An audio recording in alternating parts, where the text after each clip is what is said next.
ஹலால்னு ஒன்று கொண்டு வரீங்க. நமக்கும் ஹலாலுக்கு என்ன சம்பந்தம்? ரோட்டுக்கு ரோடு கிடைக்கிற கடை ஹலால் போடுறாங்க. அது கலாச்சார திணிப்பு இல்லையா? நீங்க நம்பிட்டு போங்க, உங்க இதுக்குள்ள வச்சுக்கோங்க. ஏன் எல்லா இடத்துலயும் அந்த ஹலால் போடுறீங்க?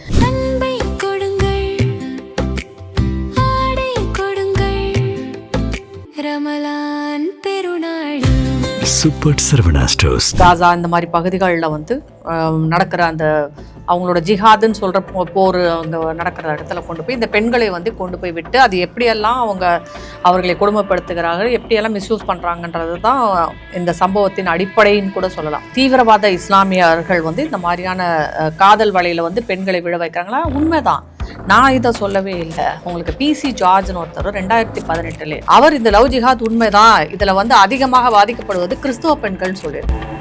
இந்த படத்துல வந்து திணிப்பது மாதிரி அந்த பெண்ணின் வாயில ரொம்ப கான்ட்ரோவர்சியா பேசப்படுது. அது திணிக்கிற மாதிரி காமிச்ச உடனே அப்படியெல்லாம் இங்க யாரையும் திணிக்கிறது கிடையாதுன்றாங்க. அந்த படத்தில் காண்பிக்கப்படும் காட்சி ஒரு பெண்ணுக்கு நேர்ந்த ஒரு இன்சிடென்ட்டை தான் காமிக்கிறாங்க. இது நடக்கலையானா நடந்திருக்கு, கேஸ் ஆயிருக்கு. கேரளா முதல்வர் பினராயி விஜயனை எதுக்கு தடை செய்யணும்? தமிழ்ல ஒரு படம் வந்தது, நயன்தாரா அவர்கள் நடித்த படம்னு நினைக்கிறேன், பேர் எனக்கு இப்போ மறந்து போச்சு. அதுல ஒரு பிராமண பெண்ணா காமிப்பாங்க. அவர் வந்து இங்க சமைக்கிற இது என்னது சமையல் போட்டியில கலந்துக்குவாங்க. அந்த செஃப் ஆறதுக்கான ஒரு போட்டியில இருக்கும். அவங்க அந்த சமயத்துல வந்து அவங்களுக்கு மாமிசம் சமைப்பது போலும் சாப்பிடுவது போலும் அதில் காமிச்சிருப்பாங்க. அப்ப அது ஒரு சாரரை புண்படுத்துவது கிடையாதா? ஒரு சமூகத்தை புண்படுத்துவது இல்லையா? இப்போ இயக்குனர் அமீர் அவர்கள் கூட ட்விட்டரில் போடும்போது இது ரம்ஜான் மாதம், இதை குறி வச்சே வந்து இஸ்லாமியர்களை தாக்குற நோக்கத்தில் இந்த படத்தை வெளியிடுறாங்க. நான் ரம்ஜான் மாதத்துல நம்ம என்ன பன்னிக்கறி சாப்பிட்ட மாதிரி போட்டா போடுறோம்? அவங்க தான் மாட்டுக்கறி சாப்பிட்டு போடுறாங்க. சாணி தின்றீங்க நீங்கன்றீங்க, மாட்டு மூத்திரம் குடிக்கிறீங்க. நீங்க கேள்வி பண்ணலையா? இந்துக்களின் மத நம்பிக்கையெல்லாம் எல்லாரும் மாட்டு மூத்திரம் குடிச்சிட்டா இருக்கிறோம். சாஸ்திரங்கள்லயே இருந்தது புறாக்கறி எப்படி சமைக்கிறதுன்னு இருந்தது. இப்படிலாம் தொடர்ந்து தீக்காவினர் பேசுறாங்க. அதுதான் சொல்றல, இவங்க திருப்பி திருப்பி ஒரு விஷயத்த சொல்றாங்களே, அது எங்க ஆவணப்படுது? ரிக்வேதத்துல ஆதாரம் இருக்குன்னு சொல்றாங்க. அவங்க ரிக்வேதத்தை வந்து இவங்களுக்கு எல்லாம் சமஸ்கிருதம் தெரியுமா? இவங்களுக்கு தான் சமஸ்கிருதம் இந்தி ஆகாதே. திமுகவை பொறுத்தவரைக்கும் அவங்களுக்கு மத நம்பிக்கையும் கிடையாது, இல்ல கூட்டணி நம்பிக்கையும் கிடையாது. அவர்களுக்கு காசு மேலதான் நம்பிக்கை அதிகம். எந்த படம் நல்லா ஓடுதோ அதை வாங்கி அவங்க ரிலீஸ் பண்ணுவாங்க. தமிழ் முன்னாடி எல்லாரும் வந்து இங்கே என்னென்ன போராடுறாங்க, நாங்கள் கேரளா ஸ்டோரி வர விடாமல் பண்ணுவோம். ஏற்கனவே கேரளா ஸ்டோரி ஒன்றெல்லாம் வந்துடுச்சு. நீங்கள் எதுக்கு இங்கே போராடுறீங்க? ரெட் ஜாயிண்ட்டுக்கு முன்னாடி போய் போராட வேண்டியது தானே? இல்லை அரசுக்கு எதிராக போராடுங்க. ஆனால் அதை செய்ய மாட்டாங்க. அப்போ இந்த இஸ்லாமிய அமைப்புகளும் இஸ்லாமியர்களை ஏமாத்துது. நீங்கள் அங்கே பொட்டி வாங்கிக்கிட்டு திமுகவோட கையை கோத்துக்கிட்டு இஸ்லாமியர்களுக்கு பொய்ய சொல்கிறீங்க.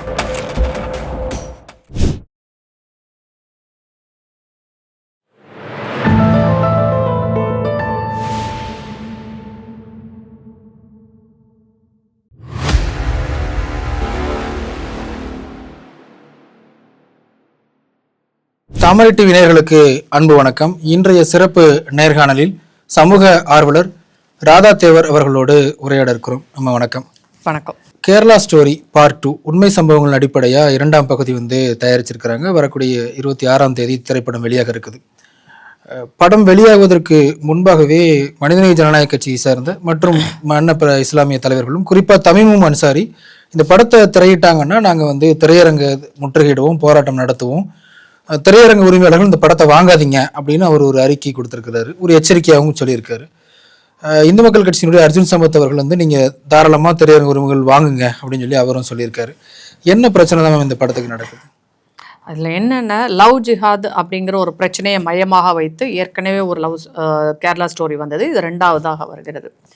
குறிப்பாக ISIS தடை செய்யப்பட்ட ஒரு தீவிரவாத இயக்கத்தை சேர்ந்தவர்கள் கேரளாவில் எப்படி பெண்களை வந்து தங்களுடைய வலைக்குள் விழ வைத்து காதல்னு சொல்லி கல்யாணம்னு சொல்லி அவங்கள விழ வைத்து எப்படி கொண்டு போய் வந்து சிரியா இந்த மாதிரி காசா இந்த மாதிரி பகுதிகளில் வந்து நடக்கிற அந்த அவங்களோட ஜிஹாதுன்னு சொல்கிற போர் அங்கே நடக்கிற இடத்துல கொண்டு போய் இந்த பெண்களை வந்து கொண்டு போய் விட்டு அது எப்படியெல்லாம் அவர்களை கொடுமைப்படுத்துகிறார்கள், எப்படியெல்லாம் மிஸ்யூஸ் பண்ணுறாங்கன்றது தான் இந்த சம்பவத்தின் அடிப்படைன்னு கூட சொல்லலாம். சில பெண்கள், ஒரு 4 பெண்கள் இதை பற்றி வெளியே வந்து சொல்லியிருக்கிறாங்க. இன்னும் நிறைய பெண்கள் யாரெல்லாம் காணாமல் போனவங்களாம் நம்மளால் கண்டுபிடிக்க முடியல. இந்த லவ் ஜிஹாத்லேருந்து தப்பித்த ஒரு 4 பெண்கள் சொன்ன உண்மைகளை மையமாக வைத்து தான் இந்த படங்கள் வந்திருக்கு. இப்போ இது உண்மையா? இப்படி லவ் ஜிஹாதுன்னு சொல்லிட்டு தீவிரவாத இஸ்லாமியர்கள் வந்து இந்த மாதிரியான காதல் வலையில் வந்து பெண்களை விழ வைக்கிறாங்களா? உண்மைதான், நான் இதை சொல்லவே இல்லை. உங்களுக்கு பிசி ஜார்ஜ்னு ஒருத்தர் 2018 எம்எல்ஏ இருந்தவர், அவர் இந்த லவ் ஜிஹாத் உண்மைதான், இதில் வந்து அதிகமாக பாதிக்கப்படுவது கிறிஸ்துவ பெண்கள்னு சொல்லியிருக்காரு.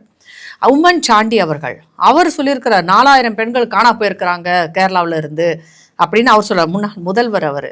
அதுக்கப்புறம் வந்து பார்த்தீங்கன்னா இப்போ சமீபத்தில் 2018 வந்து பார்த்தீங்கன்னா பிஷப், கேத்தலிக் பிஷப், அவர் இதை சொல்லியிருக்கிறார். கிறிஸ்தவ பெண்கள் வந்து லவ் ஜிஹாத் வலையில் விழுந்து நிறைய பேர் இந்த மாதிரி பாதிக்கப்பட்டிருக்காங்கன்னு அவரே சொல்லியிருக்கிறார், பிஷப்பே சொல்லியிருக்கிறாங்க. இதெல்லாம் வந்து இவங்கெல்லாம் சொல்கிறது எப்படி பொய்ன்னு சொல்ல முடியும்? இப்போ இந்த 2வது படத்தை பொறுத்த வரைக்கும் அதுதான், எப்படி லவ் ஜிஹாத்தில் ஏமாற்றப்படுறாங்க பெண்கள், மதம் மாற்றப்படுகிறார்கள், அவர்கள் வந்து அவர்களுக்கு நம்பிக்கைக்கு எதிராக எப்படி, அதில் ஒரு முக்கியமான ஒரு சீன் வந்து அந்த ட்ரெய்லரில் வருது, அதை எடுத்து வச்சுட்டு இந்துக்களை வந்து மிக மோசமாக சித்தரிச்சிட்டு இருக்காங்க. இந்துக்களை பொறுத்த வரைக்கும் வந்து நாம் மாட்டுக்கறி சாப்பிட்றதுன்றது உண்மையான இந்துக்களுக்கு பழக்கமே கிடையாது. இந்துன்னு சொல்லிட்டு இந்த கம்யூனிஸ்டாக இருக்கவங்க, நக்சலைட்டாக இருக்கிறவங்க, இது லெஃப்டிஸ்டாக இருக்கிறவங்க, திராவிட கட்சிகளில் இருக்கிறவங்க, கடவுள் நம்பிக்கை இல்லாதவங்க வேணால் சாப்பிட்டுக்கலாம். ஆனால் வந்து அவங்க ரெக்கார்ட் படி இந்துவாக இருப்பாங்க. ஆனால் உண்மையில் இந்துக்கள் கிடையாது. உண்மையாக அந்த மதப்பற்றுடன் இந்து சனாதன தர்மத்தை பின்பற்றுவர்கள் வந்து மாட்டுக்கறி சாப்பிட்றதுக்கு கிடையவே கிடையாது. அது தடை செய்யப்பட்ட ஒன்றுன்னு சொல்லலாம். அதுக்காக வந்து யாரோ ஒருத்தர் உத்தரவு போட்டு ஒரு புத்தகத்தில் எழுதியெல்லாம் தடை செய்யலை. இயற்கையாகவே அந்த பழக்கம் இருக்குது. ஏன்னா பசுமாட்டை வந்து தாயாக பூஜிப்பவர்கள் நமக்கு தான் வந்து மாட்டு பொங்கல்லாம் இருக்குது. அப்படி பூஜிக்கிற நாம் வந்து பசுக்களை வந்து தாயாக கருதுவதால் அதை வந்து நாம் வந்து வெட்டுறதும் கிடையாது, அதை சாப்பிடுவதும் கிடையாது. இந்துக்கள்லேயும் சில கம்யூனிட்டிஸ் இருக்கிறாங்க, அவங்கள வந்து மாட்டுக்கறி சாப்பிட்றது எப்படின்னா இறந்து போன மாட்டு தோல் எடுப்பாங்க, அதோட கறியை வந்து சாப்பிட்றதுக்கான ஒரு குறிப்பிட்ட சமூகம்னு கூட சொல்லலாம், சில பேர் மட்டும்தான் இருக்கிறாங்க. பொதுவாக மாட்டை, உயிரோடு இருக்கும் மாட்டை வெட்டி, அது பசு மாட்டை நான் சொல்கிறது, வெட்டி கொள்வது கிடையாது. அது தடை செய்யப்பட்ட ஒன்று. இந்தியாவை பொறுத்த வரைக்கும் பல மாநிலங்களில் பசுமாடை வெட்டுவது வந்து தடை செய்யப்பட்ட ஒன்று. இந்த பீஃப் அப்படின்னு சொல்கிறது என்னென்னா மாட்டுக்கறி அப்படின்னு நம்ம சொல்கிறது வந்து எருமை மாட்டுக்கறி. எருமை மாட்டுக்கறியை வந்து எக்ஸ்போர்ட் பண்ணலாம், வெட்டலாம், விற்கலாம். தமிழ்நாட்டில் இருந்து கேரளாவுக்கு அதிகமாக கடத்தி செல்லப்படும் மாடுகள்னு பார்த்தீங்கன்னா இந்த அடிமாட்டுக்கு போகும், காளை மாடுகள் நிறையா போகும். அதுக்கப்புறம் வந்து எருமை மாடுகளை வந்து கடத்தி சென்று கொண்டு போய் விற்பாங்க. ஏன்னா கேரளாவில் வந்து மாடுகள்லாம் கிடையாது அந்த அளவுக்கு. அவங்க சாப்பிட்ற அந்த மாட்டுக்கறிக்கு அங்கே கிடையவே கிடையாது. அங்கே இருக்கும் இஸ்லாமியர், கிறிஸ்தவர்கள் சாப்பிட்றாங்க, சில இந்துக்களும் சாப்பிட்றாங்க. அங்கே கல்ச்சுரல் இன்வேஷன் சொல்லுவாங்க. கலாச்சாரத்தை வந்து எந்த அளவுக்கு நாம் ஒரு கலாச்சாரத்தை வந்து ஊடுருவி அதை மோசமாக்குவது என்பது வந்து கேரளாவில் பார்க்கலாம். இஸ்லாமியர்களும் கிறிஸ்தவர்களும் முன்னாடி இருந்த அந்த சைரோ மலபார் கிறிஸ்டியன்ஸ் அப்படிலாம் சொல்லுவாங்க. ஏற்கனவே வந்து அந்த கிறிஸ்டியன்ஸ் அங்கே உள்ளே வந்தவங்க மாட்டுக்கறி சாப்பிட்டுட்டு இருந்தாங்க. அதில் ஒரு முக்கியமான விஷயத்த நான் சொல்ல வரும்ல, இல்லை டிராவன்கோர் மன்னர் வந்து என்ன சொல்லியிருந்தாருன்னா, அப்படி ஒரு பழக்கம் இருந்தால் நீங்கள் செய்யக்கூடாது அப்படின்னு கேட்டிருந்தார். நீங்கள் வந்து மாட்டுக்கறி சாப்பிடும் பழக்கம் இருந்தால் எங்கள் ஊரில் மாட்டு வெட்டி சாப்பிட்ற பழக்கத்தை நீங்கள் செய்யக்கூடாதுன்னு சொன்னால் தான் உங்களுக்கு நான் இடமே கொடுப்பேன் அப்படின்னு சொல்லியிருக்காரு. இதெல்லாம் வந்து வரலாற்று உண்மைகள். அதற்கப்புறம் வந்து கம்யூனிஸ்ட்டு அவங்கெல்லாம் வந்ததுக்கப்புறம் வந்து பார்த்தாங்க நிறைய இஸ்லாமியர்கள் அதிகமாக ஆக இந்த பழக்கம் வந்து ஏதோ ஒரு நல்ல பழக்கம் மாதிரியும் எல்லாருக்கும் பொதுவான பழக்கம் மாதிரி ஆயிடுச்சு. இந்த படத்துல வந்து திணிப்பது மாதிரி அந்த பெண்ணின் வாயில ரொம்ப கான்ட்ரோவர்சியா பேசப்படுது. அது திணிக்கிற மாதிரி காமிச்ச உடனே அப்படியெல்லாம் இங்க யாரையும் திணிக்கிறது கிடையாதுன்றாங்க. அந்த படத்தில் காண்பிக்கப்படும் காட்சி ஒரு பெண்ணுக்கு நேர்ந்த ஒரு இன்சிடென்ட்டை தான் காமிக்கிறாங்க. இது நடக்கலையானா நடந்திருக்கு, கேஸ் ஆயிருக்கு. ஒரு பையனுக்கும் நடந்திருக்கு. அந்த பையனை வந்து இஸ்லாமிய மதத்துக்கு மாற சொல்லி அவனுக்கு பீஃபை ஊட்டி இருக்கிறாங்க. சில பெண்களும் இதை சொல்லியிருக்கிறாங்க, எங்களை வந்து பீஃப் சாப்பிட சொல்லி கட்டாயப்படுத்தி இருக்கிறாங்க அப்படின்னு ஒரு பிராமண பெண் வந்து இதை பற்றி கம்ப்ளைண்ட்டே பண்ணியிருக்கிறான். இந்த மாதிரி இருக்கு. அப்படி நடக்கும் ஒரு கொடுமையை பற்றி தான் சொல்றாங்க. பொதுவாக நீங்கள் எல்லாரும் செய்றீங்கன்னு யாரும் சொல்ல. இந்த மாதிரியான இஸ்லாமியர்கள் இருக்கிறார்கள் என்று சொன்ன உடனே இஸ்லாமியர்கள் பொங்கி எழுந்தாங்களோ இல்லையோ, நம்ம இடதுசாரி சிந்தனை உள்ளவங்க எல்லாரும் பொங்கி எழுந்துட்டாங்க. பினராயி விஜயனே அந்த படத்தை தடை செய்யணும்னு சொல்லியிருக்காரு. கேரளா முதல்வர் பினராயி விஜயனே அந்த படத்தை எதுக்கு தடை செய்யணும்? அப்புறம் நீங்க வந்து மற்றவங்களுக்கு இருக்கிற கருத்து சுதந்திரமும் உரிமையும் நமக்கு கிடையாதா? தமிழ்ல ஒரு படம் வந்தது, நயன்தாரா அவர்கள் நடித்த படம்னு நினைக்கிறேன், பேர் எனக்கு இப்போ மறைஞ்சு போச்சு. அதுல அவர் பிராமண பெண்ணா காமிப்பாங்க. அவர் வந்து இங்க சமைக்கிற சமையல் போட்டியில கலந்துக்குவாங்க. அந்த செஃப் ஆறதுக்கான ஒரு போட்டியில இருக்கும். அவங்க அந்த சமயத்துல வந்து அவங்களுக்கு மாமிசம் சமைப்பது போலும் சாப்பிடுவது போலும் அதுல காமிச்சிருப்பாங்க. அப்ப அது ஒரு சாராரை புண்படுத்துவது கிடையாதா? ஒரு சமூகத்தை புண்படுத்துவது இல்லையா? அப்ப நீங்க என்ன சொல்றீங்க, இது கருத்து சுதந்திரம் சொல்றீங்க. அப்ப கருத்து சுதந்திரம் என்பது சிறுபான்மையினருக்கும் இந்த இடதுசாரி சிந்தனையாளர்களுக்கும் மற்றவங்களுக்கும் இருக்கு. இந்துக்களுக்கு கிடையவே கிடையாது. இந்துக்கள் யாரை பற்றி எதுவும் சொல்ல முடியாது. இது இப்ப ரம்ஜான் மாதம். இப்ப நான் என்ன கேட்கிறேன்னா, அவர்களுடைய மதத்தில் பன்றிக்கறி சாப்பிடுவது தடை செய்யப்பட்டுள்ளது. அவங்க புத்தகத்திலே இருக்கு. இந்துக்களுக்காவது அந்த மாதிரி எதுவும் கிடையாது, அவங்களுக்கு அதுல இருக்கு. அதனால அவங்களோட இடங்கள்ல பன்றி விற்பனையோ சாப்பிடுவதோ, ஏன் அவங்களோட ஹோட்டல்ஸ்ல கூட இருக்காது. அந்த ஏரியாக்கள்ல இருக்க ஹோட்டல்ல கூட கிடையவே கிடையாது. இப்ப நாம் அதை ஒரு பன்றிக்கறி சாப்பிடுவது மாதிரி போட்டோ எடுத்து இந்த ரம்ஜான் மாதத்துல போட்டா ஏத்துக்க முடியுமா? அது அவர்களுடைய மத சிந்தனையை மத நம்பிக்கையை புண்படுத்துவது செயல் ஆகாதா? அப்ப நம்ம அதை செய்யாம தானே இருக்கிறோம். அவங்களை கேலி பண்ணணும், அவங்களுக்கு எதிராக செய்யணும்னா இதெல்லாம் செய்யலாம். ஆனா நம்ம செய்ய மாட்டோம். நமக்கு பன்றிக்கறி தடை செய்யப்பட்டது கிடையாது. ஆனா அவர் யாருக்கா இருந்தாலும் சரி, அவரவர் மதத்தில் ஒரு நம்பிக்கை இருந்ததுன்னா அதை கேலி செய்வது போல நீங்க பதிவிடுவதும், சோசியல் மீடியாவில் பேசுறதும், டிவியில் பேசுறதும், அது பீஃப் திருவிழா நடத்துறதும், என்னமோ பீஃப் திருவிழா நடந்தால் மற்றவங்க இப்போ சாப்பிடாதவங்களுக்கு அதனால ஒரு பிரச்சனையும் இல்லை. நீங்கள் சாப்பிட்றீங்கன்னா சாப்பிட்டுட்டு போங்க. நீங்கள் ஆனால் அந்த பீஃப் திருவிழான்னு ஒன்று நடத்தி நீங்கள் எதை நீங்கள் சொல்ல வர்றீங்க அப்படின்னு பார்த்தீங்கன்னா, இந்துக்களுடைய மத நம்பிக்கையை புண்படுத்துறீங்க, அவர்களை கேலி செய்கிறீர்கள். அப்ப இந்துக்கள் பெருவாரியாக இந்துக்களாக இருப்பவர்களை நீங்க நிந்தனை செய்யலாம், அவர்கள் மத நம்பிக்கையை கொச்சைப்படுத்தலாம், அவர்களை பற்றி அசிங்கமாக பேசலாம், எல்லாமே செஞ்சுட்டு அப்புறம் அவங்க ஓட்டிங் கேட்டு எப்படி நீங்க வர்றீங்க? இல்ல, இப்ப இயக்குனர் அமீர் அவர்கள் கூட ட்விட்டர்ல போடும்போது இது ரம்ஜான் மாதம், இதை குறி வச்சே இஸ்லாமியர்களை தாக்குற நோக்கத்துல இந்த படத்தை வெளியிடுறாங்க. நான் ரம்ஜான் மாதத்துல நம்ம என்ன பன்னிக்கறி சாப்பிட்ட மாதிரி போட்டா போடுறோம், அவங்கதான் மாட்டுக்கறி சாப்பிட்டு போடுறாங்க. அது இந்துக்களை அப்ப நீங்க ரம்ஜான் மாதத்துல எவ்வளவு அமைதியாகவும் ஒரு மனித நேயத்தோடும் இது நீங்க நடந்துக்கணும். ஆனா நீங்களே நடந்துக்கலையே. நீங்க மாட்டுக்கறியை சாப்பிட்டு நாங்க மாட்டுக்கறியை சாப்பிடுவோம்னு சொல்றீங்க, சாணி தின்றீங்க நீங்கன்றீங்க, மாட்டு மூத்திரம் குடிக்கிறீங்க. நீங்க கேள்வி பண்ணலையா இந்துக்களின் மத நம்பிக்கையெல்லாம்? எல்லாரும் மாட்டு மூத்திரம் குடிச்சிட்டா இருக்கிறோம்? யாரும் அப்படியெல்லாம் கிடையாது. மாட்டு மூத்திரம் என்பது சில வைத்தியத்துக்காக நம்ம உபயோகப்படுத்துற அது உபயோகப்படுத்துறாங்க, கோமியமாக உபயோகப்படுத்துறோம், நம்ம தெளிச்சுக்கிறோம். நிறைய விஷயங்கள் அது சயின்டிஃபிக்கா ப்ரூவ் ஆயிருக்கு. அது எல்லாமே ஒரு பக்கம் விட்டுடுங்க. அதை நாங்க நம்புறோம்னும் போது நீங்க அதை எப்படி நீங்க கேலி பண்றீங்க? நம்ம என்ன வீட்டுல என்ன சாணியை ஆக்கி சாப்பிட்டுட்டு இருக்கிறோம்? ஏன் உங்களுக்கு தெரியாதா? அப்ப எப்படி நீங்க சாணியை சாப்பிட்றீங்க இந்துக்கள்னு சொல்ல முடியும்? இவர்கள் மட்டும் மத நம்பிக்கையை எப்படி வேணாலும் கொச்சைப்படுத்தலாம். நாம ஒரு வார்த்தை சொல்லிட்டா நம்மளை இல்லாம இருக்கிற இடம் தெரியாம அழிச்சிடுறாங்க. கேரளாவை பொறுத்த வரைக்கும் ஒரு விஷயம் முக்கியம். அங்க இந்துக்கள் கிறிஸ்தவர்களின் எண்ணிக்கை குறைந்து கொண்டே வருகிறது. இதில் எந்த மாற்று கருத்தும் இல்லை. அது ப்ரூவ் ஆயே இருக்கு. நீங்க பாத்தீங்கன்னா 18% இருந்த கிறிஸ்தவர்கள் இன்னைக்கு 14% தான் இருக்கிறாங்க. 56% தான் இருக்கும் இந்துக்கள். இப்போ அது குறைஞ்சு 48-50க்கு வந்துருச்சு கிட்டத்தட்ட. ஆனால் இஸ்லாமியர்களின் எண்ணிக்கை 24% 30%க்கு ஏறி இருக்கு. இன்னும் சொல்ல போனீங்கன்னா அவர்களுடைய பிறப்பு சதவீதமே 8%க்கு போயிருக்கு. அதே கிறிஸ்தவர்களுக்கு இந்துக்களுக்கும் 4% 3% குறைஞ்சிருக்கு. இது உண்மை. இதுல எந்த மாற்று கருத்துமே இல்லை. இவங்க கேரளாவை சேர்ந்தவர்கள் என்ன சொல்றாங்க, கேரளாவை அசிங்கப்படுத்தலாம். கேரளாவோட தேர்தலும் இப்ப நடக்க இருக்கு, அதுவும் ஒரு காரணம் இந்த படம் வெளிவரதுக்கு அப்படின்னு சொல்றாங்க. தேர்தல் நடந்தா இந்துக்கள் ஓட்டு போட மாட்டாங்களா? இன்னொரு விஷயமும் செய்யறாங்க.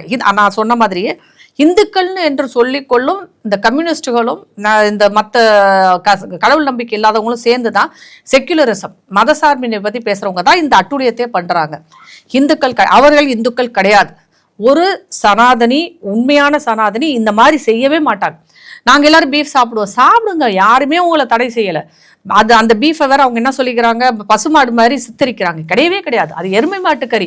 இன்னும் சொல்ல தமிழகத்துல இருந்து உங்களுக்கு அனுப்புற அந்த இங்க தமிழகத்துல அதை சாப்பிட மாட்டாங்க. முக்காவாசி 80% இந்துக்கள் இருக்கும் தமிழகத்தில் அதை சாப்பிடுறது கிடையாது. அதுலதான் கொஞ்சம் ஒரு 1-2% சாப்பிட்றாங்க. இது ஒரு மாதிரியான கலாச்சார திணிப்பு, கலாச்சார அழிப்பாகத்தான் பார்க்கிறேன். நீங்க சாப்பாட்டுல கூட அதை கொண்டு வரீங்க. எப்படின்னா முதல்ல நீங்க பீஃபை கொண்டு இன்ட்ரடியூஸ் பண்றீங்க. நமக்கு அது பழக்கமே கிடையாது. நம் மன்னர்களும் சரி, நம்மளுடைய கலாச்சாரம் பாரம்பரியம் அந்த காலத்துல இருந்தே நமக்கு சாப்பிட்ற பழக்கம் கிடையாது. ஆனா நீங்க கொண்டு அதை இன்ட்ரடியூஸ் பண்றீங்க. அடுத்ததான் என்ன செய்யறீங்க, ஹலால்னு ஒண்ணு கொண்டு வரீங்க. நமக்கும் ஹலாலுக்கு என்ன சம்பந்தம்? ரோட்டுக்கு ரோடு கிடைக்கிற கடை ஹலால் போடுறாங்க. அது கலாச்சார திணிப்பு இல்லையா? நீங்க நம்பிட்டு போங்க, உங்க இதுக்குள்ள வச்சுக்கோங்க. ஏன் எல்லா இடத்துலயும் அந்த ஹலால் போடுறீங்க? நீங்க என்னது காஸ்மெட்டிக்ஸ்ல இருந்து, நீங்க முகத்துல பூசுற பவுடர்ல இருந்து நீங்க வாங்குற ஆட்டுக்கறி வரைக்கும் உங்களுக்கு வந்து ஹலால் பண்றீங்க, ஹலால்னு ஒரு திணிப்பை பண்றீங்க. அதுக்கப்புறம் நீங்க என்ன பண்றீங்க, அதை நியாயப்படுத்துறீங்க. அவெல்லாம் பீஃப் சாப்பிடக்கூடாதா, அந்த காலத்துல பிராமணர் சாப்பிட்டாங்க, எந்த காலத்துல சாப்பிட்டாங்க, எங்க ஆவணப்படுத்தப்பட்டிருக்கு? ஒரு பொய்யை திருப்பி திருப்பி திருப்பி திருப்பி நீங்க சொல்லிக்கிட்டே இருந்தா அது எப்படி உண்மையாயிடும்? அதற்கான உண்மையான இது என்ன? இது வந்து தீக்காக்காரங்க வந்து பண்டைய காலத்துல இது சாஸ்திரங்கள்லயே இருந்தது, புறாக்கறி எப்படி சமைக்கிறதுன்னு இருந்தது, இப்படிலாம் தொடர்ந்து தீக்காவினர் பேசுறாங்க. அதுதான் சொல்றேன், இவங்க திருப்பி திருப்பி ஒரு விஷயத்த சொல்றாங்களே, அது எங்க ஆவணப்படுத்த? ரிக்வேதத்துல ஆதாரம் இருக்குன்னு சொல்றாங்க. அவங்க ரிக்வேதத்தை வந்து இவங்களுக்கு எல்லாம் சமஸ்கிருதம் தெரியுமா? இவங்களுக்கு தான் சமஸ்கிருதமும் இந்தி ஆகாதே. நான் என்ன சொல்றேன்னா, ஒரு காலத்துல கற்காலத்துல நம்ம வந்து தீப்பெட்டி எல்லாம் இது பண்ணிக்கிட்டு இருந்தோம். அதற்கப்புறம் வந்து இவால்வ் ஆகலையா? தீப்பெட்டிக்காக பதிலாக கல்லை வந்து உரசிக்கிட்டு இருந்தோம், இப்பயும் கல்லை உரசிட்டு இருக்கிறோமா? அப்ப இந்த வேதங்களும் இந்த தர்மங்களும் நம்மளுடைய நம்பிக்கையும் உருவாகி அது நாம வந்து நமக்குள்ள ஊறுறதுக்கு முன்னாடி இருந்த காலகட்டத்தில் மனிதர்கள் எப்படி வேணாலும் இருக்கலாம். ஒவ்வொரு காலகட்டத்திலையும் அது மாறிக்கிட்டே இருக்கும். இன்னைக்கு வந்து பன்னிக்கறி சாப்பிட மாட்டோம்னு இஸ்லாமியர்கள் சொன்னா, அரேபியாவில் இருக்கிறவங்களாம் எப்பயுமே அப்படி இருந்தாங்களா? இல்லையே. இஸ்லாம் தோன்றதுக்கு அப்புறம் தானே அந்த பழக்கம் வந்தது. அதற்கு முன்னாடி எல்லாமே சாப்பிட்டுக்கிட்டு தானே இருந்தாங்க. அது தானே உண்மை. அதனால ஒவ்வொரு மதமும் நம்பிக்கையும் அது வந்து ஒவ்வொரு காலகட்டத்தில் வந்து வரும்போது அதற்கேற்ப ஒரு நம்பிக்கையை நம்ம உருவாக்கிறோம். ஆனால் ஒரு தமிழனாக நான் என்ன சொல்றேன், தமிழர்களுக்கு மாட்டுக்கறி சாப்பிடும் பழக்கம் கிடையவே கிடையாது. ஆனா இப்ப கேரளாவை பொறுத்த வரைக்கும் கிறிஸ்தவர்களும் பாஜக ஆதரவு நிலைப்பாடு எடுத்திருக்கிறாங்க. கிறிஸ்தவர்களுக்கு ஆதரவாக மோடி அவர்களே நிறைய திட்டங்களை சொல்லியிருக்கிறாரு. ஆனா இஸ்லாமியர்கள் ஓட்டு மட்டும் பாஜகவுக்கு என்ன பண்ணாலும் கிடைக்க மாட்டேங்குது. அதனால தொடர்ந்து கேரளாவில் இஸ்லாமியர்களை மட்டும் பாஜக குறி வைக்கிறாங்க அப்படிங்கிற ஒரு விமர்சனத்தையும் முன்வைக்கிறாங்க. உண்மை என்னன்னா, கிறிஸ்தவர்கள் பாதிக்கப்பட்டிருக்காங்க இந்த லவ் ஜிஹாத் பிரச்சனையில. அதான் நான் ஏற்கனவே சொன்னதா, பிஷப்பே பேசியிருக்காரு, அவர்கள் தான் அதிகமாக பாதிக்கப்பட்டிருக்காங்க. ஏன்னா அவங்க என்ன நினைச்சிட்டு இருக்காங்க, இந்துக்களை வந்து மதம் மாற்ற அந்த ஜோர்ல என்ன பண்ணிட்டாங்கன்னா, இஸ்லாமிய பழக்க வழக்கங்களை அவங்க கொண்டு வந்துட்டாங்க. அவர்களுடைய சந்ததியினருக்கு அவர்கள் சரியாக அதை கொண்டு போய் சேர்க்காததுனால என்ன ஆயிடுச்சுன்னா, அவர்களும் பீஃபை சாப்பிட்றத வந்து சரியான ஒரு விஷயமாக அவர்கள் ஏற்றுக்கொள்கிறார்கள். அப்புறம் இந்த கம்யூனிஸ்ட்காரவங்க, காங்கிரஸ், இவங்க எல்லாம் ஓட்டுக்காக தான் அவங்கள வச்சிருக்காங்கன்றது அவங்களுக்கு கொஞ்சம் கூட அந்த நினைப்பே இல்லாததுனால சர்ச்சில் வந்து இதை வந்து அனௌன்ஸே பண்ணுறாங்க. நம்மளோட பெண்கள் வந்து பாதிக்கப்படும். முதல்ல இருந்த கேரளா ஸ்டோரில் வந்த ஒரு பெண் உண்மையாகவே ஒரு கிறிஸ்டியனாக இருந்த பெண் தான். அதனால தான் அவங்க பாஜக கிடையாது. ஏன்னா அவங்களால வந்து இஸ்லாமியர்களை எதிர்க்க முடியல. இஸ்லாமியர்கள் என்ன பண்ணிட்டாங்க, அப்படியே கம்யூனிஸ்ட்காரங்களோட சேர்ந்துட்டாங்க. நம்மளுடைய பினராயி விஜயனோட மருமகனே ஒரு இஸ்லாமியர் தான். ஸோ அவங்க எல்லாருமே எப்பயுமே வந்து கம்யூனிஸ்டுகளுக்கும் இஸ்லாமியர்களுக்கும் எப்பயுமே ஒரு தொடர்பு இருந்துக்கிட்டே இருக்கும். இவங்க மத நம்பிக்கை இல்லாதன்னு சொல்லுவாங்க, அதாவது நம்ம கம்யூனிஸ்ட். ஆனால் அவங்களுக்கு இந்து மதம் மேலே தான் நம்பிக்கை இருக்காது. ஆனால் கிறிஸ்தவம் இந்து மதம் மேலே நம்பிக்கை இருக்காது. ஆனால் இஸ்லாமியர்களை ஏற்றுக்கொள்வார்கள். ஏன்னா இவங்களுக்கு செய்ய வேண்டிய வேலையெல்லாம் அவங்க செய்கிறதுனால தான். அவர்கள் ரெண்டு பேரும் ஒன்றா சேர்ந்ததுனால இவங்க காங்கிரஸை நம்பி இருந்த கிறிஸ்தவர்கள் இன்றைக்கு பாஜகவிடம் வர்றாங்க. ஏன்னா நான் சொன்ன மாதிரி அவங்க பிறப்பு சதவீதம் குறைஞ்சிருக்கு. அவங்களுடைய பல விஷயங்கள் வந்து இப்போ பாதிக்கப்பட்டிருக்கிறதுனால நிறைய இடங்களில் சர்ச்சுகள் வந்து மசூதிகளாக மாறும் நிலைமைக்கு தள்ளப்பட்டிருக்கிறார்கள். முன்னாடியெல்லாம் வந்து கிறிஸ்தவர்களின் எண்ணிக்கை அதிகமாக இருந்த இடங்கள்ல இன்னைக்கு மசூதிகள் வர ஆரம்பிச்சிருக்கு. இஸ்லாமியர்களின் எண்ணிக்கை அதிகமாக ஆரம்பித்திருக்கு. கிறிஸ்தவ பெண்கள் இஸ்லாமியர்களா மாறி இருக்கிறாங்க இந்த லவ் ஜிஹாத் மூலமா. இதெல்லாம் பார்த்துட்டு தான் அவங்களை காப்பாத்துறதுக்கு ஆள் இல்லை அப்படிங்கிறதுக்காக தான் அவங்க பாஜக கிட்ட வர்றாங்களே தவிர, காங்கிரஸ் மேல் அவர்களுக்கு நம்பிக்கை போனதால் கம்யூனிஸ்டுகளை எதிர்த்து அவர்களால் போராட முடியாததுனால தான் அவங்க இப்போ பாஜக கிட்ட வந்திருக்காங்க. ஆனால் இது ஏதோ இந்துக்களுக்கு எதிரான விஷயமாக இல்லை. கேரளாவை பொறுத்த வரைக்கும் 2 பேருக்குமே, இந்துக்கள் கிறிஸ்தவர்கள் 2 பேருக்குமே இதனால பிரச்சனை தான். அவர்கள் மதராசாவில் வந்து பயின்ற ஒரு பெண், இப்போ 1 வருஷத்துக்கு முன்னாடி கூட ஒரு பெண் வந்து பேட்டி கொடுத்துருந்தா, என்னை வந்து கல்யாணம் பண்ணிட்டு என்னை கொடுமைப்படுத்திருக்காங்க, எனக்கு வந்து என்ன இதெல்லாம் பீஃப்லாம் சாப்பிட கட்டாயப்படுத்துறாங்க, நான் இறந்தால் அதுக்கு இவர்கள் தான் காரணம். இப்போ சமீபத்தில் ஒரு பெண் கூட வந்து தன்னுடைய முகநூல் ட்விட்டர் பக்கத்தில் எக்ஸ் தளத்தில் வந்து பதிவிட்டிருக்கா, செத்தா என்னோட கணவர் தான் காரணம். ஆனால் அதற்கு முன்னாடி அந்த பெண் என்ன சொன்னா, என்னுடைய கணவர் அப்படி கிடையாது, நான் எங்களோட காதல் தெய்வீக காதல். இது இப்போ கேரளாவில் மட்டும் இல்லாமல் இந்தியா முழுக்கவே நடந்துட்டு இருக்கு. அதுவும் வட மாநிலங்கள்ல நிறைய போயிட்டு இருக்கு. அதாவது இதுக்காக ரேட் ஃபிக்ஸ் பண்றது அதெல்லாம் வெளியில வந்திருக்கு. சிறிது நாளைக்கு முன்னாடி வந்து, அதாவது சில வருடங்களுக்கு முன்னாடி, ஒரு 5-6 வருஷத்துக்கு முன்னாடி கேலிக்கட்டில் வந்து ஒரு மதராசாவில் ஒரு பெண்ணை வந்து மறைமுகமாக அவங்ககிட்ட போயிட்டு ஒரு பெண்களை பத்தி பேசும்போது அவரே சொல்லிட்டு 5000 பேரை நாங்கள் இந்த மாதிரி கொண்டு வந்திருக்கோம்னு சொல்லிட்டு அவங்க சொன்ன அந்த விஷயங்கள் வந்து எல்லா சமூக வலைதளங்கள்லையும் வந்தது. அவங்க வந்து அவருக்கே தெரியாம அதை ரெக்கார்ட் பண்ணி போட்டிருந்தாங்க. நிறைய மதராசாக்கள்ல இந்த மூளைச்சலவை செய்து இந்த பெண்களை மதம் மாற்றுவதும் ஒரு பெண்ணுக்கு ஒரு ரேட் ஃபிக்ஸ் பண்ணியிருந்ததெல்லாம் வெளியில வந்ததே. அப்ப அது நாம வந்து இதை செய்யறவங்களை எதிர்த்து பேசும்போது இந்த பெண்கள் பாதிக்கப்படுறாங்கன்றது உண்மை தானே. அதை ஒருத்தர் படமாக கொண்டு வரும்போது இவங்க என்ன பண்றாங்கன்னா, இந்த இந்த கூட்டம் எப்படி வேலை பார்க்குதுன்னா, இந்துக்களாக இருப்பவர்கள் ஆனால் வலதுசாரி இது இடதுசாரி சிந்தனை உள்ளவர்கள், இந்த லெஃப்டிஸ்ட் ஐடியாலஜி உள்ளவங்க, அப்புறம் இந்த செக்யுலர் பேசுகிற இந்த பெண்கள் ஆண்களை வச்சு அவங்கள வச்சு இந்துக்களை தாக்குறாங்க. நம்ம கையை வச்சு நம்ம விரலை வச்சு நம்ம கண்ணை குத்துற கதை தான் இது. இது தெரியாத முட்டாள் இந்துக்கள் தான் வந்து இதை பற்றி பேசுவாங்க. உண்மையில் இது ஒரு பெரிய பிரச்சனையாக இருக்கு. ஒரு டெமோகிராஃபிக் சேஞ்சுன்னு சொல்லுவாங்க. உங்க அந்த இடத்தில் வந்து மக்கள் தொகை விகிதாச்சாரம் வந்து மாறும்போது அந்த ஊரே வந்து மாறிடும், அந்த ஊரின் கலாச்சாரம் அழிக்கப்படும். இதுக்கு ஒரு பெரிய உதாரணமாக நான் ஆப்பிரிக்கா கண்டத்தை சொல்லுவேன். அங்க சோமாலியாவா இருக்கட்டும், நைஜீரியாவா இருக்கட்டும், எத்தோப்பியாவா இருக்கட்டும், எங்க பார்த்தாலும் இனக்குழுக்களிடம் சண்டை நடந்துட்டு இருக்கு. பஞ்சமும் பட்டினியும் வந்து தலைவிரிச்சு ஆடுது. காரணம் என்ன? கிறிஸ்துவர்கள் இஸ்லாமியர்கள் மோதல் தான். இந்த மாதிரி அங்கே போய் மதமாற்ற போனவர்களால் வந்து அங்கே இரண்டு குழுக்களாக தனித்தனியாக வந்து அங்கே ஏற்கனவே ஒரிஜினலாக இருக்கிற எத்தனை குழுவும் இருக்குது. இவர்களுக்கிடையே வந்து சண்டை வந்து நாடே நாசமாக போச்சு. இப்போ நாம ஏன் வந்து இன்னும் இந்தியா இந்த மாதிரி மாறாமல் இருக்க? நம்மளுடைய முன்னோர்கள் செய்த வேலைகள் தான். கோயில்களை கட்டி வைத்ததும், நம் தர்மத்தை ஆழமாக கொண்டு சேர்த்ததும், அதற்குன்னு ஒரு கூட்டம் பிராமணர்கள்லாம் அதுக்குன்னு வந்தவங்க தான். அவர்களை வைத்து இந்த தர்மத்தை காப்பாற்றி கொண்டே போவதால் தான் நாம் தப்பிச்சுக்கிட்டோம். இல்லாட்டி இன்னைக்கு ஆப்பிரிக்காவில் என்ன நடந்ததோ அதுதான் நமக்கும் நடந்திருக்கும். மற்ற நாடுகளில் எல்லா நாடுகளையுமே ஒன்று இஸ்லாமிய நாடுகளாகவும் இல்லை கிறிஸ்துவ நாடாகவும் மாறி அங்கங்கே பிரச்சனை இருக்குது. இஸ்ரேலுக்கும் இதுக்கும் நடக்கிற பிரச்சனையும் அதே தானே. அது மாதிரி தான் நடந்திருக்கும். நல்ல வேளை இந்தியாவில் நாம் தப்பிச்சதற்கு நம்மளுடைய முன்னோர்களுக்கு தான் நாம் நன்றி சொல்லணும். கேரளா ஸ்டோரியை பொறுத்த வரைக்கும் அனைவரும் பார்க்க வேண்டிய ஒரு படம். எப்படி தங்களுடைய பெண்களை தாங்கள் பாதுகாத்து கொள்ள வேண்டும். இந்த மாதிரி இஸ்லாமியர் கல்யாணம் பண்ணுவதெல்லாம் நமக்கு பிரச்சனை கிடையாது. ஆனால் அவர்களை வந்து கட்டாயப்படுத்துவது, மதம் மாற்ற கட்டாயப்படுத்துவது, அவர்கள் பழக்க வழக்கத்தை மாற்ற நினைப்பது, அதெல்லாம் நாம் கண்டிக்கிறோம். நீங்க காதல் கல்யாணம் எல்லாம் பண்ணுங்க, ஆனா ஏன் அந்த மாதிரி பண்ணணும்? இன்றைக்கு இஸ்லாமியரை கல்யாணம் பண்ண எல்லா பெண்களும் இஸ்லாமியரா தானே மாற வேண்டியிருக்கு. யார் வந்து ஹிந்துவாகவே இருக்கிறாங்க? அப்படிலாம் எதுவுமே கிடையாது. அது போக இன்னொரு விஷயம் என்னன்னா, பயங்கரவாதத்திற்குள் அவர்கள் தள்ளப்படுவதும், தீவிரவாத குழுக்களுக்கு அவர்களை கொண்டு போய் சேர்க்கிறது, அவர்கள் வந்து பாலியல் வன்கொடுமைக்கு ஆளாவது, அது மாதிரி நிறைய விஷயங்கள் இதனால் பாதிக்கப்படும் பெண்கள் வந்து அதிகமாக பாதிக்கப்படுகிறார்கள். அதற்காக அது ஒரு விழிப்புணர்வுக்காக எடுத்த படம். அது இப்போ இன்னும் ஒரு 2-3 நாளில் ரிலீஸ் ஆக போது. அனைத்து இந்துக்களும் அதை பார்க்கணும், கிறிஸ்தவர்களும் பார்க்கணும். அப்போதான் வந்து உங்கள் பெண்களுக்கு ஒன்றும் சொல்லப்போனால் பெண் குழந்தைகளை கூட்டு போய் பாருங்க, காமிங்க, இதுதான் உண்மை, இது இப்படி நடந்துதான், இதுதான் வந்து உங்களுக்கு நடக்கும்னு சொன்னாதான் அந்த பெண்கள் விழிப்படைவார்கள். அவர்களுக்கு வந்து இந்த மாதிரியான லவ் ஜிஹாத்ல மாட்டாமல் தப்பிச்சுக்குவாங்கன்றது தான் என்னுடைய வாதம். தமிழ்நாட்டில் கேரளா ஸ்டோரி இந்த பார்ட் 2 வந்து ரெட் ஜெயின் நிறுவனம் தான் டிஸ்ட்ரிபியூஷன் எடுத்திருக்கிறாங்க. தமிமுக அன்சாரி அதே கூட்டணியில் தான் இருக்கிறாரு. இயக்குனர் ப. ரஞ்சித் ஒரு வாரத்துக்கு முன்னாடி கேரளாவில் கலந்துக்கிட்டு அவர் பேசும்போது, பாஜக என்ன வேலையை செய்யணும்னு நினைக்கிறாங்களோ தமிழ்நாட்டில் திமுக தான் அதை செய்யுது இப்படிங்கிற மாதிரியான ஒரு புது குற்றச்சாட்டை முன் வச்சிருக்கிறார். எப்படி பார்க்குறீங்க? ஒரு வகையில் வந்து அதே அந்த மீட்டிங்கில் வந்து ஒரு விஷயம் சொல்லியிருந்தாங்க இல்லையா, ஒருத்தவங்க கேட்குறாங்க, நாங்கள் ஒரு தஞ்சாவூரில் ஒரு கோயிலுக்குள்ளே வந்து பட்டியலினத்தை விடாமல் இருந்தாங்க. நாங்கள் அந்த கோயில் தலைமை குருக்கள் வீட்டுக்கு போயிருந்து பார்த்தப்ப, அந்த கோயிலை வைத்திருப்பவர் வீட்டுக்கு போனப்போ உள்ள பெரியாரோட படம், இவங்க ஸ்டாலின் அவர்களின் படம், உதயநிதி படம் தான் பார்த்தேன் அப்படின்லாம் சொல்லியிருந்தாங்க. அதை ஒட்டிய கேள்வி தானே. உண்மை என்னவென்று சொன்னால், திமுகவை பொறுத்தவரைக்கும் அவங்களுக்கு மத நம்பிக்கையும் கிடையாது, இல்லை கூட்டணி நம்பிக்கையும் கிடையாது. அவர்களுக்கு காசு மேலே தான் நம்பிக்கை அதிகம். எந்த படம் நல்லா ஓடுதோ அதை வாங்கி அவங்க ரிலீஸ் பண்ணுவாங்க. அதுதான் அவங்க அதை பற்றியெல்லாம் யோசிக்க மாட்டாங்க. ஏற்கனவே வந்து இஸ்லாமியர்களை வந்து தீவிரவாதிகள் அப்படின்னு சொன்னது வந்து யாரு? இவங்க தான். திமுக தான் முதல்ல அந்த வார்த்தையை யூஸ் பண்ணாங்க. முன்னாடி இஸ்லாமியர்களை தீவிரவாதிகளாக முத்திரை குத்தியதே அவர்கள் தான். அதாவது நாம் இப்போ சொல்கிறாங்களே எல்லா இஸ்லாமியர்களும் இல்லை, தீவிரவாதிகள் எல்லாம் இஸ்லாமியர்களாக இருக்காங்க. அதுதான் வந்து உண்மையும் கூட.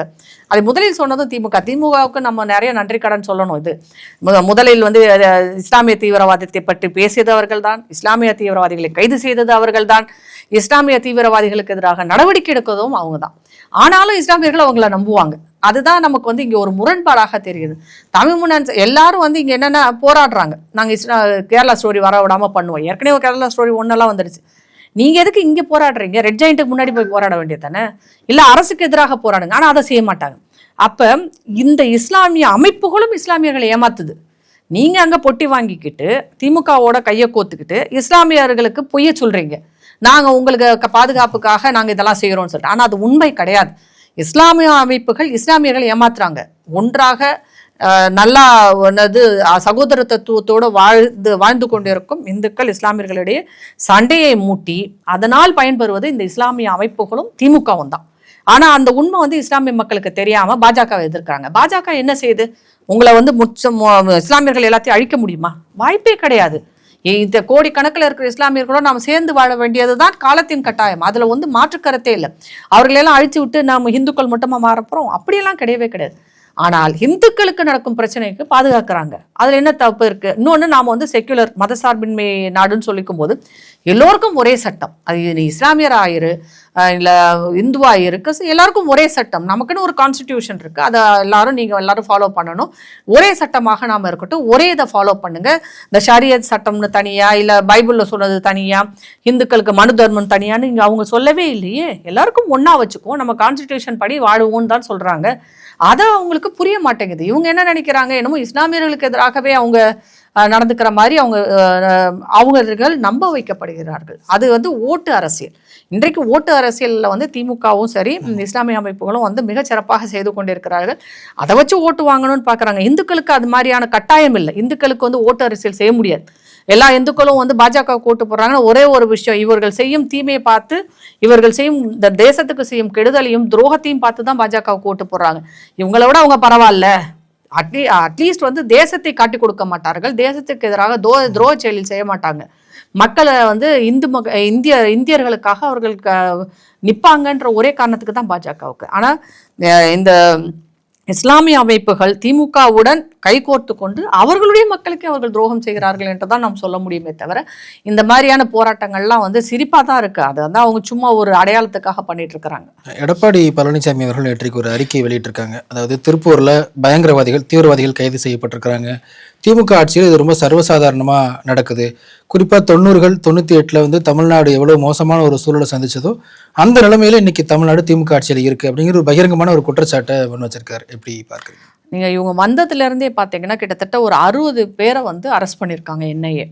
பல இடங்கள்ல போன வருஷம்லாம் பாத்தீங்கன்னா மதுரை, தஞ்சாவூர், கோயம்புத்தூர், திருப்பூர், இப்படி பல இடங்கள்ல உங்களுக்கு அரெஸ்ட் பண்ணாங்க.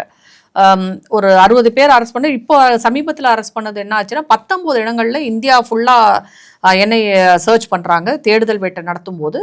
அதுல ஒரு 10 பேர் 9 பேர் இந்த அரெஸ்ட் ஆகுறாங்க. அதுல 6 பேர் தமிழக கோயம்புத்தூர்ல, இன்னொரு 2 பேர் வெஸ்ட் பெங்கால் அரெஸ்ட் ஆகிறாங்க. இவங்கெல்லாம் எப்படி இவங்களுக்கு அரெஸ்ட் ஆகிறாங்கன்னா, ரிபப்ளிக் டே அன்னைக்கு முதல் நாள் ஒரு போஸ்டரை ஒட்டுறாங்க. அந்த போஸ்டரில் இந்தியாவுக்கு எதிராகவும் இஸ்லாமிய வாதத்துக்கு வாதத்தின் அடிப்படையில் ஒரு போஸ்டர் இருக்கு. அதை தான் க்ளூவாக எடுத்து அவங்க செக் பண்ணுறாங்க. தமிழக போலீஸ்க்கும் அதை சொல்கிறாங்க, இதை ஒட்டி இருக்கிறவங்கள நீ தமிழகத்துக்கு வந்திருக்காங்க, நீங்கள் கண்டுபிடிக்கன்னு சொல்லிட்டு. அதை ஒட்டிய கைது தான் இது. அவங்க பார்த்தீங்கன்னா கடைசியில் பங்களாதேஷிங்க.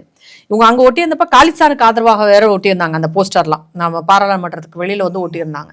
அப்போ இவங்க தேடுதல் வேட்டை நடக்கும்போது திருப்பூரில் இருக்கிற இந்த பனியன் கம்பெனிகள்லாம் வேலை பார்க்குறவங்கள நம்ம வட இந்தியர்கள்னு சொல்கிறோம். இவங்க சொல்கிறாங்களே வடக்கன்னு, பாதி வடக்கம் பங்களாதேஷ்லேருந்து தான் வந்திருக்கானுங்க.